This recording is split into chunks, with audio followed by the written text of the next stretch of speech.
Index funds and private equity funds enjoy enormous economies of scale. From a pure financial perspective, that may be fine, but one consequence of the scale at which they're currently operating is concentration. And I think most Americans still are not really aware of how concentrated the financial sector has gotten. Private equity controls somewhere between 15 and 20% of the entire US economy. And they're no longer buying isolated companies and flipping them. It's instead, they buy them and then they sell them to mostly other private equity firms. They've become their own separate capital universe. The top 4 index funds currently own 20 to 25, sometimes as much as 30% of all of the stock of every company on the stock exchange. The challenge is, how will the index funds use their power to push companies to be more or less responsible about the social impacts they have? And that can be very controversial.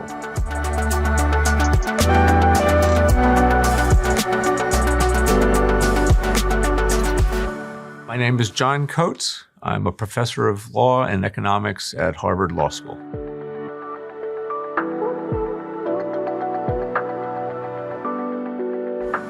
In finance, there have been many episodes where financial institutions have gotten very large.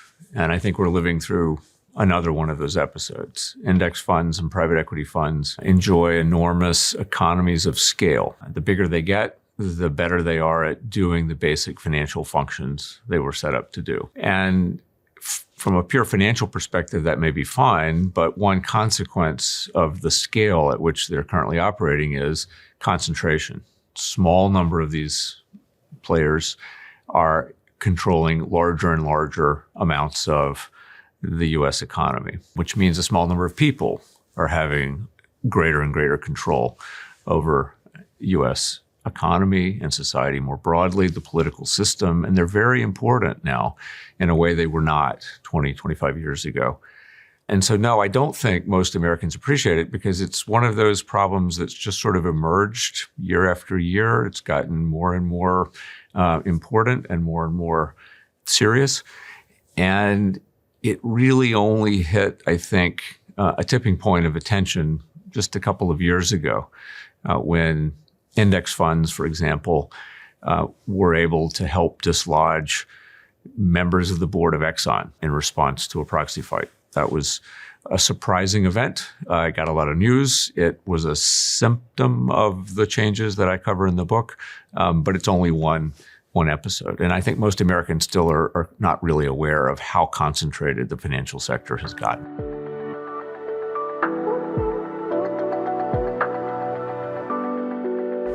Private equity has its origins in leverage buyouts of the 70s and 80s. The idea back then was to take companies that were usually publicly listed on the stock exchange and borrow a lot of money, that's the leverage, and buy them out, that's the buyout. And then because the ownership of a private equity firm tends to be quite concentrated, the people running it, small in number, they could use their control to improve the value of the company and then resell it, typically 3 to 5 years later. So that's the original idea of what private equity mostly does. What's changed since then is that the scale of operations of private equity has grown and grown and grown to the point now that private equity controls somewhere between 15 and 20% of the entire US economy. And they're no longer buying isolated companies and flipping them back to the public markets. Instead, they buy them and then they sell them to mostly other private equity firms. They've become their own separate capital universe. So you start with, basic transactional idea, and it's turned into an entire sector of the US economy. Private equity as a phrase sounds a lot like some wealthy individuals who own companies. That's, I think, the kind of standard take of what that kind of enterprise is. In fact, most of the investors in private equity funds are themselves institutions, not individuals. And the biggest category of investors are pension funds, who are obviously investing on behalf of typically thousands or millions of workers or retirees. So the money that private equity forms and invests and uses to run companies really is derived from the public in a broad sense, in the same way that a public company listed on the stock exchange has raised its capital from the public. So private equity, while a nice phrase to connote certain aspects of how private equity functions, really is a little misleading in the sense that it's really investing on behalf of the broader public.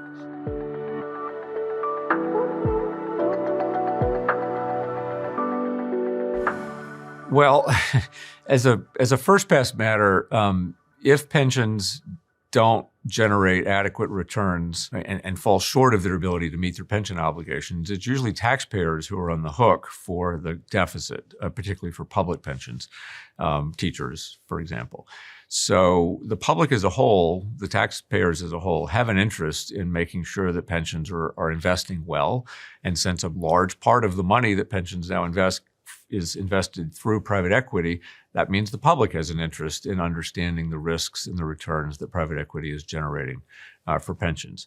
And currently, that is not a matter of public record. If you're a taxpayer and you're interested in understanding how the public teachers pension fund in Oregon is investing, you might get some very general reports out of the body that oversees that pension fund, but you're not going to get detailed information about the companies that the private equity funds that pension fund is investing in are owning and operating. You're not going to be able to tell whether they're taking significant financial risks or not, and you certainly can't tell whether the returns that are being generated are appropriate to match the risk that the fund is taking. It's a basic question of accountability and making sure that the public's money is being invested well. Right now, there's very limited visibility into how that's being done.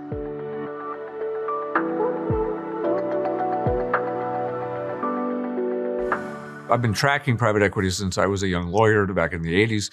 I was aware of its role in the merger and acquisition markets, but I had not really focused just on how dramatically the largest private equity firms have grown over the past 20 years. Since roughly 2000, private equity has been growing at a compound annual growth rate that vastly exceeds that of the economy. So it's beginning to take over more and more of the economy, using all kinds of different kinds of investments, not just leveraged buyouts, but credit funds and real estate funds and investments in commodity markets. And so private equity has become just much bigger than I think is commonly appreciated as a part of the U.S. economy.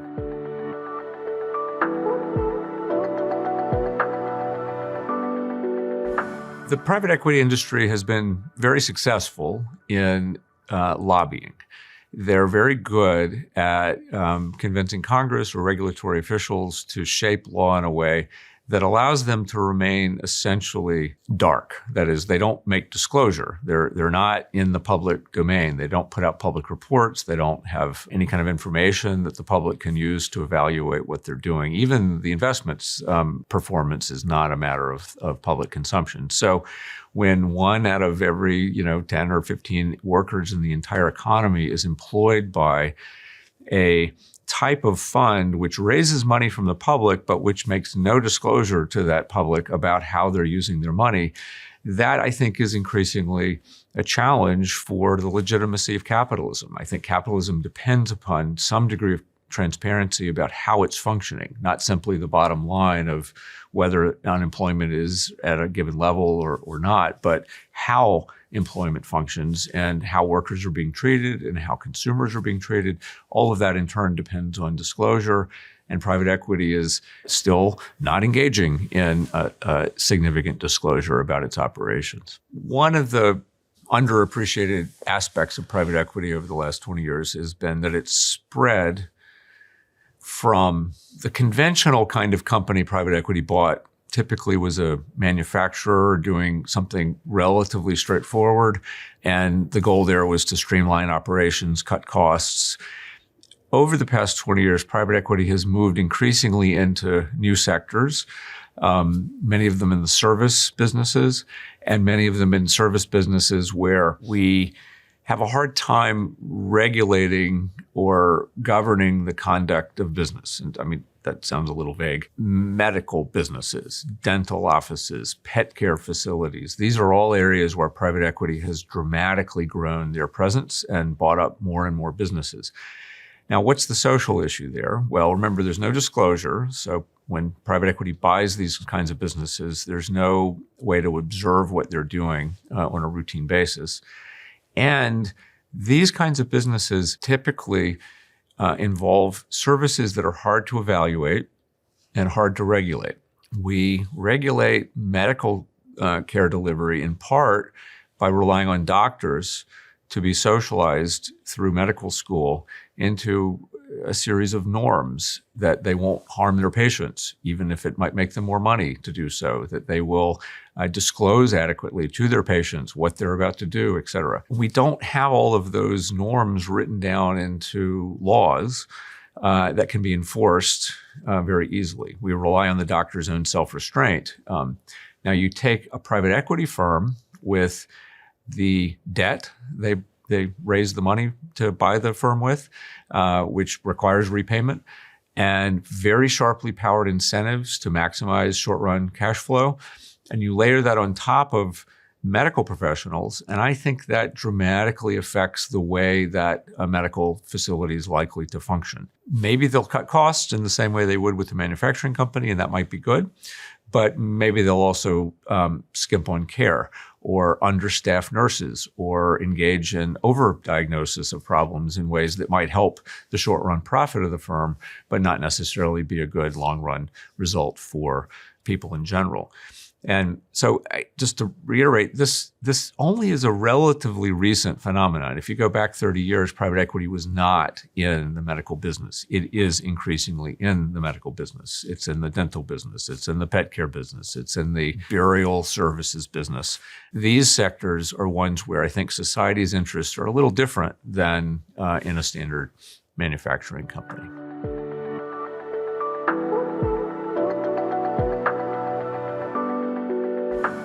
Index funds were, I'm proud to say as an academic, a creature of the academy.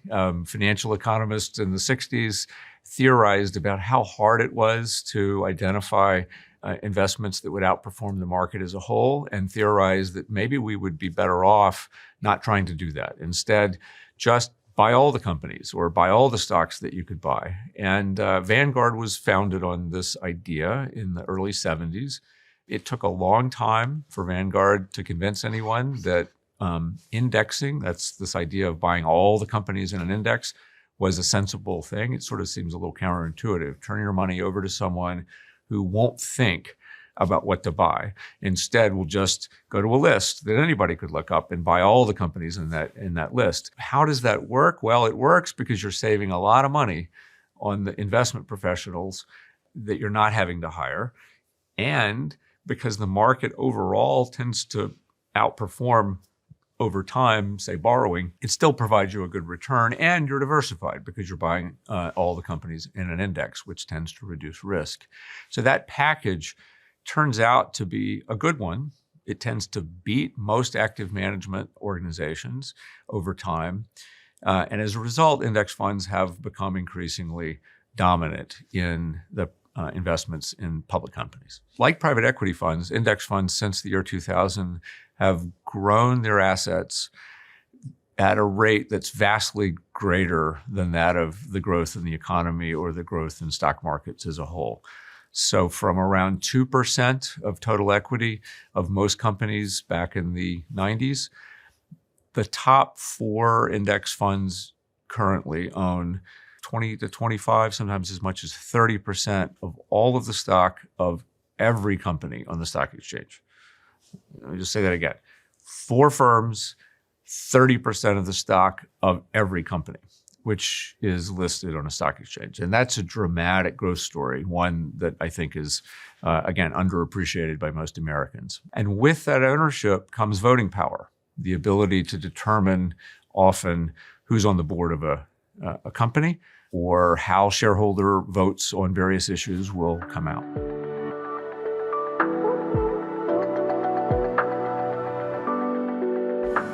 The fundamental drivers of the success of index funds don't seem to be going away. So the bigger they get, the better they are, the better they are, the bigger they get. There's a kind of virtuous circle that feeds their growth. And that's why I think unless something happens politically, they're going to grow to the point that the top 3 or 4 are going to own more than half of all the stock in every listed company on the stock exchange. And when that happens, they will be able to at least determine who's on the board of those companies. Putting aside family-owned companies like Walmart, for companies that don't have a dominant single shareholder, it will be the index funds that can determine who's in charge of the company. So the significance for the country is suddenly the people running the index funds in some ways are more important, at least as a practical governance matter, than the composition of the boards of all those companies. They were never created to play the role in governance that they're currently playing.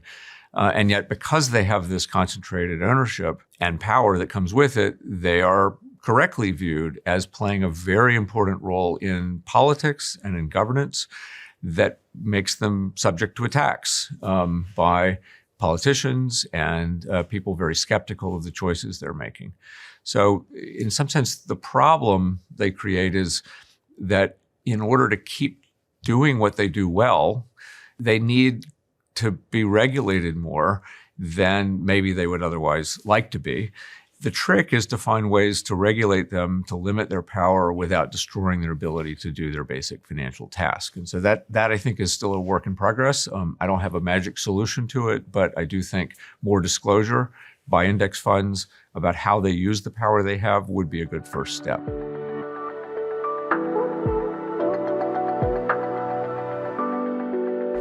Personally, I think that index funds create some good effects. The concentration of power they have means that there's a small number of people who are really paying attention at various moments in the operation of a company. So I'm not sure that it's important to reduce their influence so much as to improve understanding and increase transparency about how they're using that power.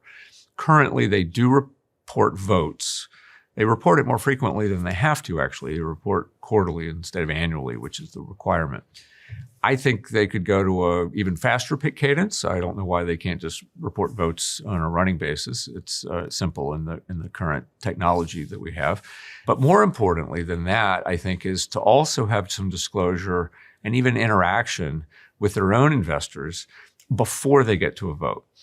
If they know there's a new issue that's going to be coming up in the annual voting cycle for companies that they own, I would like them to let the world know that and say they're thinking about it, and here's how they're thinking about it, and here's who they're meeting with to form views.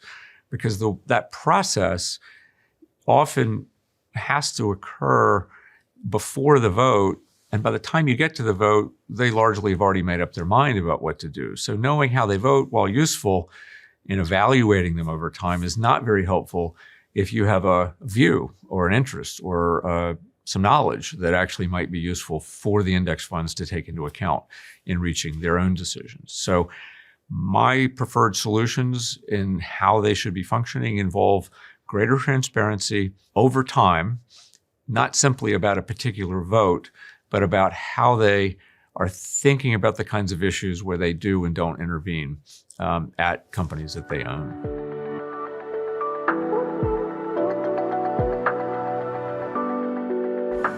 So index funds are currently subject to disclosure requirements, and that's how I can tell you what percentage of the companies they own, and I can even say something about how they vote. Private equity firms, by contrast, stay out of the disclosure regime. They're designed to, under the rules that Congress has passed over time, never have to make public disclosures either about what they own or how they're being run or any aspect of the risk and returns that they're generating for their own investors over time. So they're very different that way. Index funds already have disclosure. I think more could be done with index funds to make them more transparent as to how they're using their power. But at least we're starting with a base of existing disclosure requirements. Private equity, on the other hand, this would be a fairly dramatic change to start to require disclosure from them. I think many of them will resist if this was proposed, as has been the case. I think the more thoughtful private equity firm managers recognize there's some value in greater transparency. And so I think in the end, there may well be workable disclosure that could be developed for private equity. But again, it'll be starting from basically nothing.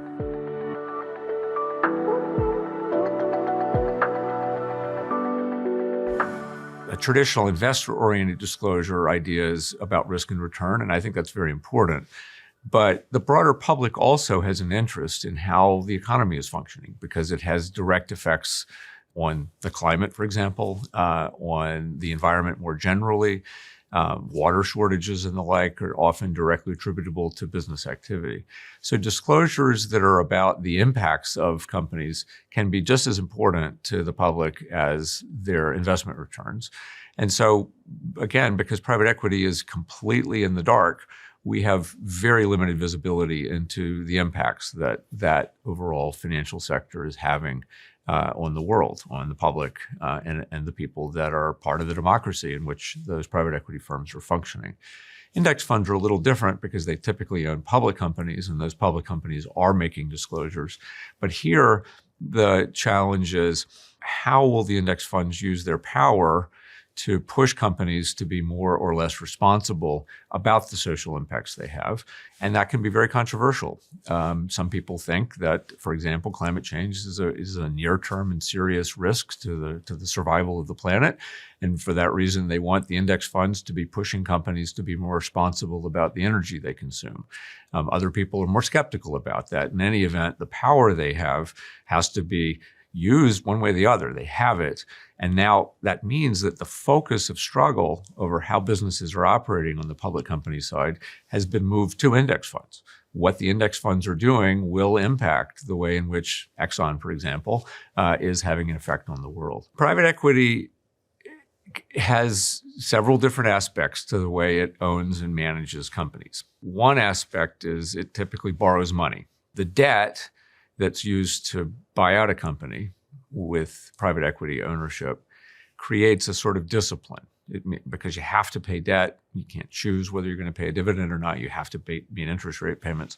That creates a sense of urgency and commitment to doing a better job with the company's assets. And so that's a way in which private equity structure can be helpful to the operation of many, many companies. On the other hand, another aspect of private equity is that it's set up and designed to avoid disclosure requirements altogether. And I'm not so sure that that's essential to the way that the rest of private equity adds value to the economy. At a minimum, after the fact disclosure of how the private equity firms have run companies and the risks that they've taken and the returns they've generated would seem to me to be consistent with the private equity model, might actually help them achieve a greater degree of legitimacy in the eyes of the public. I don't think the industry is reflexively going to embrace disclosure because I think it's long gotten used to the idea that operating in the dark is a useful thing. And in some ways it can be. It means there's less close attention to daily decisions that can sometimes be problematic. But I do think there are ways to write disclosure rules that the private equity industry could live with, and in fact already has to live with in other countries. Most other countries do have some disclosure, even for private equity-owned businesses, if they're big enough. The U.S. is relatively unusual in having none.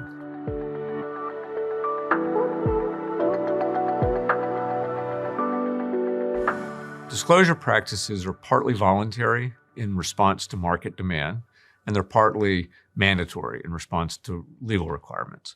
Usually there's a market demand first before a regulator will get to the point of requiring something. And in fact, most companies above a certain size today already, for example, make disclosures about their climate impacts.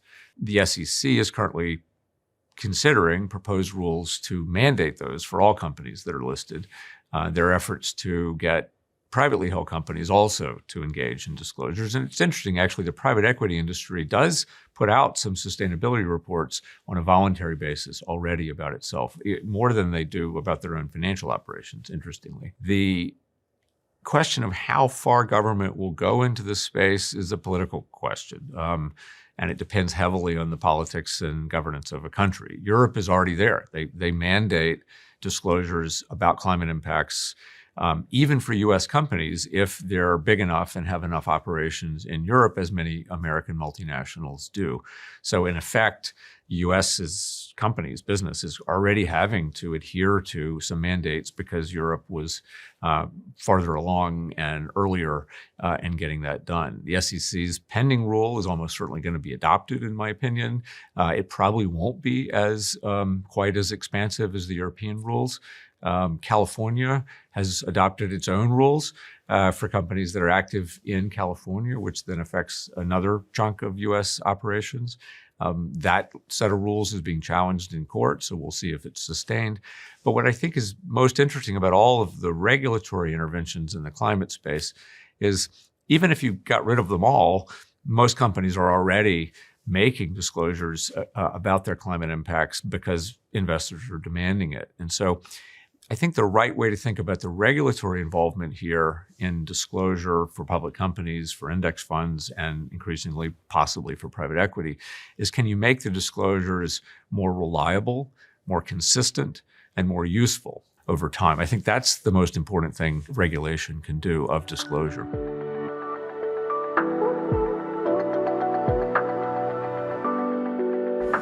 Famously, Louis Brandeis said, the best disinfectant is sunlight and the best policeman is an electric light on the street. And while it's not really true that sunlight is the best disinfectant, there is some truth to what he used to say. And that's sort of been a mantra for the disclosure regimes around the world for the last 100 years. The idea is that by forcing companies to explain and provide information about their activities, that the personal interests of the people running the company are less likely to distort how the company is being operated. It improves governance to report on compensation in a detailed way because shareholders will be able to see the linkages between what companies are doing and how the executives are being paid. And even if they might disagree with a particular choice, knowing they're going to have to disclose what they're doing means that the pay packages are designed with investors in mind. So disclosure is a crucial element, I think, of effective corporate governance for any large company.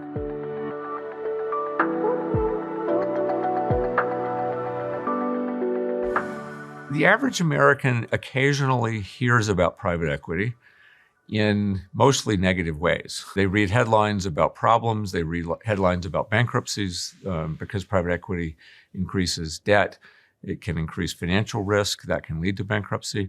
So I think average Americans, to the extent they're paying attention at all to the financial sector, are mostly hearing negative stories about private equity. And that's why I think actually some disclosure by the industry would be good for the industry itself. They could tell some better stories about themselves if they had a better disclosure regime. Index funds, again, for the portion of the American population who invests, they have become increasingly known.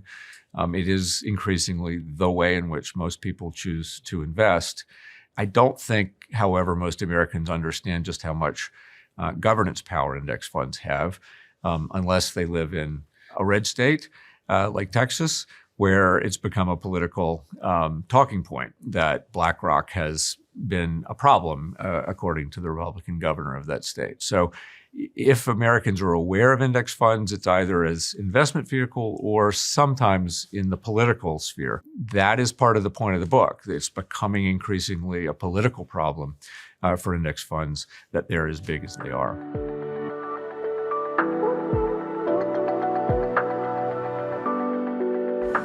So the idea that private equity would adapt the traditional way it invests to incorporate more ownership by employees, by a broader number of people, in effect to share the wealth of the gains of the way private equity functions, is an interesting idea. It's newish. It's not really been part of the standard private equity toolkit. It is interesting that KKR is publicly embracing this as a part of their overall strategy. I actually think it's a reflection of the focus of the book, which is that private equity leaders that are more thoughtful understand the public is a little skeptical about what they do, and that this effort to broaden ownership within private equity-owned firms is partly responsive to worries that they're making inequalities of wealth greater over time. Whether it's in the end enough or the right answer to all of the challenges that private equity creates, I'm not so sure. I think there's some businesses where the scale of the business is such that it's just unlikely that the employee base will be able to own more than a small fraction of the equity of a company. But in the professional services end of what private equity does, it does seem like a promising path.